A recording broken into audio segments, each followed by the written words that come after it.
Hello, I'm Simon Owens, and you're listening to The Business of Content, a podcast about how publishers create, distribute, and monetize their digital content. This week, we're talking about what it takes to launch a popular webcomic and how successful webcomics make money. Chris Grady didn't know much about the webcomic world when he launched Lunarbaboon, a semi-autobiographical comic about family and parenthood. But shortly after launching the comic, he started sharing it to Reddit, and suddenly Lunarbaboon was being seen and shared by tens of thousands of people. Flash forward a few years, and Lunarbaboon has over 1 million followers on Facebook. Grady generates $1,500 a month on Patreon and has launched several successful Kickstarter projects related to his comic. His latest Kickstarter, this one for a board game he helped illustrate and create, has already generated $50,000 in backing. I interviewed Grady about what it takes to maintain a successful webcomic, how he grew his audience, and why popular webcomics often make much more money from merchandise than they do from ads. Let's jump right into it. Hey, Chris, thanks for joining us. Hello, thanks for having me. So you have this extremely popular webcomic called Lunarbaboon. It has over 1 million fans on Facebook. What's it about? It's about a 30-something dad who suffers from depression and anxiety, and he's mostly just trying to get through each day. Yeah, I mean, it's semi-autobiographical, right? Yeah, semi. I mean, obviously, I take normal situations and I make them either funnier or sadder depending on my mood at the moment. But this isn't, so this isn't a fantastical comic. It's about kind of very heavy on the emphasis and themes of family and childhood and parenthood and what it's like to be a father, who's raising a child. Yeah, it's definitely what that's definitely a good way to explain it. And I think so. Like you kind of launched. Like, how did you end up launching this webcomic? I had 6 years ago. I started it, and it was a really rough patch for me. So I was sort of told by a therapist that one of the ways people can deal with dark times is by writing stuff down or finding another medium to sort of get your ideas or thoughts out. So I sort of just started in a little notebook making comics because I always like to draw. I'm mostly just trying to find the funny in really bad situations. And then I started showing people they really liked it, and they said maybe you should consider sharing this. I had never had a website before or anything like that, but I sort of just created a website, just a place to plop them. And then it kind of took off from there. And so had you been following other webcomics? Were you really familiar with the space when you started? Not really. Now I feel like I'm very connected to that world through Twitter. But prior to that, I always liked comics growing up. But I didn't know there was a whole world out there, a whole world on the internet. So no, I kind of happened into it. And so you start posting them to this website. How did you first start gaining an audience? The bottom of my website, I use Squarespace, and on the bottom there was these a share button, and then there was a drop down. And they had Reddit was on there and some other ones that probably don't even exist anymore. And I just started clicking on them all and sharing them in different places. I had a Facebook page, so I would share it on my own personal one. It wasn't my brother was the one who made a Lunarbaboon Facebook page and said, hey, you should probably just post them here. But yeah, it was pretty slow going in the beginning, and then I don't know what happened. Maybe it was one or two that just hit really big, and kind of went from there. And where did they hit really big? Where was that? Where were those initial moments where you saw an explosion in traffic and spreading? I had a really good couple of years on Reddit where not that always translated to new followers, but I knew a lot of people were seeing them through Reddit because I could see the numbers on my own site go up. And then I just started sharing the full image on Facebook. I used to share the link and hope people would go back to my site, but at a certain point I just stopped trying to get people to go to my site, and I just posted the whole comic. And that's kind of where it all changed, I think, is that once people could share it without having to click on anything, that it really took off from there. So I've written in the past about the role of Reddit plays at launching the careers of webcomic artists. There are several, I think, including you, who have gotten an early boost from Reddit. How important, so there's there's two different subreddits. There's R comics and there's R webcomics, both that, gets have several 100,000 subscribers, and if you can make it near to the top of either of those subreddits, it can drive a significant amount of traffic and eyeballs to a brand new comic. How important do you think Reddit is to the webcomic scene? I think it must be pretty important. I've seen a lot of comic artists really blow up on Reddit, and then, for example, like Owl Turd, or Blue Chair, he's also called.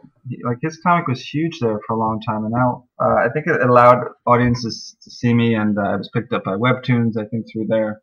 I don't know if it translated to my followers on Facebook and Twitter and those other places, but once I was seen enough times, it became like a real thing that people just assumed I was established at a certain point. And did the community kind of start to recognize you there? And like, it wasn't like, as your comics did better there, did you start noticing comments from people who were like, you weren't just one like single one-off comic that they enjoyed, they were recognizing you as an entity that had shown up there several times? Yes, definitely. I definitely noticed that in the comments. And people would say like, "Oh, I really love your stuff. I really love seeing it here." And there was a time, like for a while, when I posted something, it would do well. It would always do well. So I assumed I had a following there that just really liked it. But you seem kind of ambivalent about whether it really translated into more followers on your other platforms. I've heard that kind of ambivalence from other artists. Like Reddit is good about sending traffic either on its own platform or, to Imgur, which is a kind of a photo hosting site that it used to link to a lot, users used to link to a lot. But it's hard to take that, or it's not always easy to translate that into like actual loyal subscribers on other platforms. I mean, do you think that's kind of like a flaw of Reddit, that it's good for if you're on Reddit, but it's not great outside of it? Yeah, I mean, I don't know if it's a flaw, but I definitely have noticed that's the case. Like I've seen a lot of people who hit it big there, and then they're really excited for the day, and it doesn't translate to anything else. Because you can't really. It's hard to link your other things to it. People don't generally want to leave Reddit. They just want to quickly skip to the other comics. It's not, I think what people want, and the reason it's done well on other platforms is that, the comic at least, is that, they want to share things that relate to them. And I don't know if Reddit really has that shareability. It's a great place to view and like something, but I don't know if people are sharing a lot of things from Reddit. And you mentioned that your content started doing really well when you stopped worrying about your website and just started kind of uploading your comics natively to like Facebook. I see a lot of webcomic artists doing that. I mean, do you think kind of like, because these platforms like Facebook and Instagram and Tumblr and Twitter, they reward you if you keep your content on their site rather than making people click away, that it's kind of forcing a lot of users to like upload their content natively in order to get any traction? Oh yeah, definitely. I think if you put a link hoping someone's going to see your stuff, it's probably not going to happen. I think the truth is that for me, I mean, I have 1 million followers on Facebook, but that does not translate to like $1 million. It's like you really have to keep pumping stuff out for free, and then you hope you have those fans that like it enough that they'll support you on Patreon, or if you have a book coming out, they'll buy the book. But it's difficult in that way. I guess similar to podcasts, right? Like there's no one has to pay for it, but and if you were hoping that people would pay for it, it would be pretty difficult. But you just have to hope that you just keep making enough and the content is good enough that people who really like it will support you. Does it frustrate you that you have to be so reliant on these platforms? Like, obviously, Facebook has been in the news for how much it's been kind of downgrading pages within its algorithm in favor of, stuff from your friends or Facebook groups. How has that impacted you? And does that frustrate you that you kind of are forced to play on this platform that and have to deal with the whims of its algorithm? Yeah, I do find it a little frustrating. I mean, I'm in a rare situation where the comic isn't my full-time job, or I'm not hoping for it to be. But I have recently, thought about, what if something happens to these sites like this, then the comic just disappear? Like what? I kind of think that these social media sites are all we have in order to promote our stuff. Like no one's coming to my site, or not a lot of people are. So yeah, I do feel like we're kind of at the whim and mercy of big social media, and yeah, Facebook can make a big change like that, and I have seen the numbers change. Yeah, it kind of stinks. And how do you monetize? Like you mentioned, Patreon. You also, I know you've done a few Kickstarters. What's kind of your approach to monetizing your comic? Yeah, Patreon's the big one. Getting like that $1 a month from someone who reads the comic and likes it is so important. Probably the most important. Yeah, I've done a few books. And Patreon, for people who don't know, it's like a subscription platform, whereas instead of paying a one lump sum, like people subscribe, and then at the end of every month, it takes however much they've pledged, whether it's $1 a month or $5 a month. And so you get that as kind of like recurring, steady revenue. What are some of the things that you offer to entice people to subscribe to you on Patreon? I do a few. I'm doing a new book, like a volume 3 that I'm been working on for a bit, and they'll get the name in the book. Thank you there. They get the comic early. They'll get sometimes like videos of me working or behind the scenes stuff. Big pledgers will get themselves in the comic. It's a lot of little things, but I've always found that people are, at least for me, I assume it's the same for everyone. They're less interested in the reward and more interested in just supporting something they like that they know is free. And I do it myself. I'll give $1 to lots of other comic artists or podcasts that I like. I listen to for free all the time.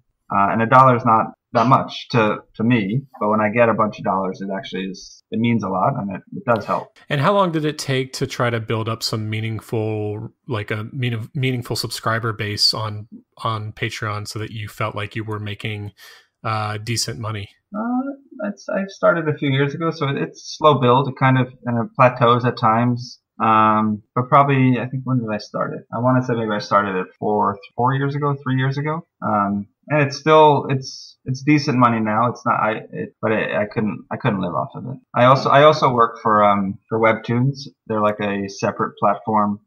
So I make 2 comics exclusively for them a week, Lunarbaboon ones, and that's when I link all my traffic right to them, and they pay comic artists really well. Oh, so like I know that you've also done a number of Kickstarters, which unlike Patreon, where it's recurring revenue, this Kickstarter, you're going all in on a single project and trying to raise a lump sum.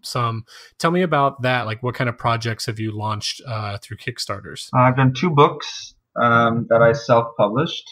They did pretty well. And in the end, I wound up making some profit, but the real profit is you wind up with a ton of books. I had a garage full of books.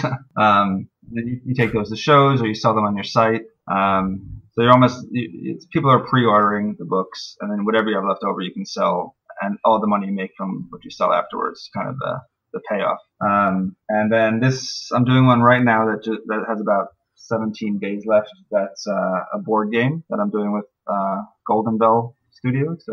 They make games. So that's also like an offshoot of, it's not Lunarbaboon, but it's similar. It's called Parenting is Easy, and you essentially play as kids trying to make your parents crazy. I'm pretty happy with it. I really like it. So yeah, it's been a fun thing. Is that common with webcomic artists to, like, I know board games are kind of having a moment, especially on Kickstarter, to kind of segue that audience into, like, I know the guy who does the oatmeal, Matt. he created his own kind of board game that went pretty viral, and that a lot of people, I think it's called like Flaming Kittens or something like that. Tell me about that scene. Like, is that a really common way for webcomic artists to make money, is to kind of illustrate and try to get a game that'll take off? Yeah, I think it has become that. This is a board game, so it's a little bit different. It's a bit more cost intensive. But for card games, like you find a simple mechanic for a card game, and you already have the skill of making the art, and you already have an audience that likes your art style, likes your humor, or likes whatever you're putting out, and then you turn it into a card game. Cards aren't expensive to make. It's a good way to create something that's fun, but also isn't very expensive. I can see why it's a draw. And then, yeah, you have these success stories like, the Oatmeals or Nick Selleck, who does the Awkward Yeti.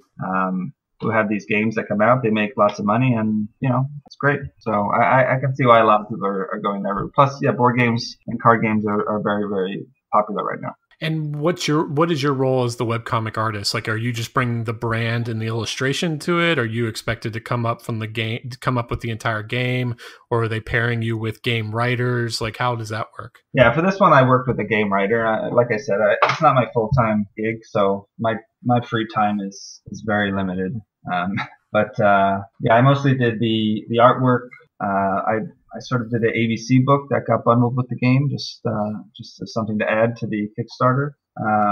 Mostly that was my big thing. I would say my brand and my followers were definitely the big pull. Plus, like it's a parenting game, so that's also draws on my crowd for the most part. And who do you get the sense are the people who like shell out money for like this kind of stuff and the Kickstarter? Like, I've heard that, with any kind of online creator who was able to build up a large audience, you really have to reach a type of scale because only about like at max 5% of your hardcore audience, like your hardcore fans, will actually convert into, paying users, whether it's, donating to a Kickstarter or a Patreon.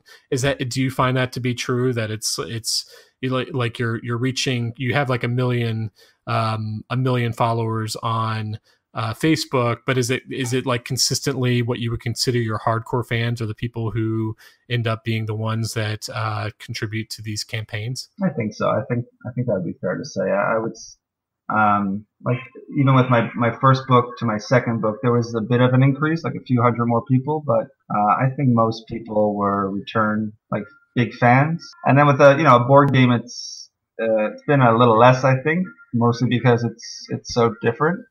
It's not comics. It's what people know me for. So yeah, I would say that is the case, unless you have something that somehow goes viral or is very marketable to a large audience. I think for the most part, people are kickstarting for their fans, and having a nice big audience is helpful, because even if you just get 1%, then that's enough. Like in the writer community with like book writers and stuff, you see a lot of camaraderie. You see them blurbing each other's books and helping them promote it. Is there a similar kind of camaraderie within the comics community, like when you launch a Kickstarter, or a lot of other webcomic artists helping you promote it and vice versa? Yeah, I think there's a lot of that happening. I've been to a bunch of shows with 30, 40 comic artists that I now consider my friends. So I think we're all eager to help each other. We know that for the most part, none of us are doing this as a living, but we're, it's something we love to do, and I think we all really like each other's work and respect it, and we're happy to help where we can. So I definitely know that there's a very friendly webcomic community. I know some people listening to this would think, wow, 1 million fans on Facebook. Like if I had 1 million fans on Facebook, I would have made it. I'd be famous. And like, I talk to people all the time, YouTubers who have 1 million subscribers on YouTube, people like you, and they're saying, no, it's not. It's not, the audience is just not large enough to actually make a living. Like, why do you think that is? Is it because, like, I don't know, like, is it because that it's kind of expected from the creator's standpoint that it's just like a side gig and that you don't want to be like super serious about it? Or do you think that there really just isn't enough money there for a lot of webcomic artists to make like serious money off their art? Yeah, I don't know. I mean, it's hard, right? Because the product I have is free. Like it's always been free. So there's no need for anyone to pay for it. And yeah, I can try to sell things over and over again, but I don't know. I think the expectation on social media is that it's free. Like, so are there webcomic artists who make like good money from it? Like I would imagine like the really big ones like XKCD and Inman from the Oatmeal, like that they at this point they have to be making pretty decent money. Is the pool of like webcomic artists who are making an actual real living off of it like fairly small? I think it's very small. I think there's Sarah Anderson, who does Sarah Scribbles. She has such a big following. I've been at shows where she's just got lines around the corner. She gets lots of book deals, and I think publishers will pay her very handsomely to make books. So I think that's where you're making a lot of money. She probably sells other products. Like I know a bunch of webcomic people who do really well sell like plushies of their characters. So I think if you have the right product, at least for me, I'm making a comic about like a 30-something-year-old like dad with anxiety. No one's going to buy that plushie, but there are other that was never its intention, but I think some people do make a good living, but I think it is a very small percentage. Even like the number of people making webcomics is so large, and you only hear about a very small number. So that you make that number even smaller for the people that are really making a living, a decent living. And what's your interaction with your friends? What is your interaction with your fans like? Like if you go to a show, like, is there like a line, for people to have your comic signed, or like, and how much interaction are you having from people who aren't just casually coming across your stuff on Facebook, but who know who you are and would consider them themselves a fan of your work? I would say most shows I've been to, I have like a steady flow of people coming by, but I would never say I have like a lineup. People come by, they'll tell me, a lot of people come, they tell me they love the comic, keep doing it, it makes them really happy. They don't always buy stuff, which is fine, but I'd say I don't have that kind of draw where people will be lining up for my stuff. I see most webcomic artists who are making money, they're doing it through selling merchandise and doing crowdsourcing and stuff like that, but not much advertising. Why do you think that is? I don't know. It's interesting because with this Kickstarter, I'm working with a publisher, and they're very keen on advertising on my social media, which is great. They should do that. But I've always thought that people they don't really care. Like they see an advertisement pop up, they'll just scroll past that. They're not really interested in it, or it's annoying to them, so they block it. Very rarely do I think someone, unless you want something and the advertisement pops up, I don't actually know if it works. I'm learning a lot this time around to see if it does, but I don't know. I know for me at least, when I see advertisements, I find it annoying. I would imagine that I speak for many people. How crowded is the webcomic space right now in terms of kind of breaking in? Like, is it kind of like YouTube, where it was much easier to get big as long as you got into the scene years ago? Like, are you kind of were you given at least a somewhat of a leg up that you got into this like over a half a decade ago? Do you think it would be much harder to break in now? I don't know. That's a good question. I've always thought that I was lucky that I was making something at the right time. But I also know that like there's a lot of people who came before me, so I don't know which time was better. There are a lot of people making webcomics, and I do find that there's been some that have come recently that have already jumped out, and people share them, and I've noticed them a lot more. So I don't know. I don't know how many were making webcomics when I first started. But I'm not sure, and I'm not sure why someone would want to do it. It's great to have people read your stuff and have a fan base, but I hope they're not doing it hoping to make it big. All right, Chris. Well, those were all the questions I had for you. Where can people find your work? Oh, you can read the comic on Facebook, Twitter, and Instagram. It's all at Lunarbaboon. I'm also on Webtoons. So if you search Lunarbaboon on Webtoons, I definitely suggest you read it there, because there's 2 ones that you will not see anywhere else on there a week. I have a Kickstarter on right now, like you said, with Golden Bell Studios for a board game called Parenting is Easy. So definitely check that out as well. So if they just Google Kickstarter, Parenting is Easy, they should be able to find it? Or if they go to any of my social media sites right now, I'm sure that's the link we have up. And but if not, they can just read the comic on one of those sites, or just my own site, lunarbaboon.com. Comics are there too for free. Awesome. Well, this was a lot of fun. Thanks so much. All right. Thanks, Simon. Okay, that's all we have for you today. Be sure to subscribe to the Business of Content on iTunes or wherever you get your podcast. See you next week.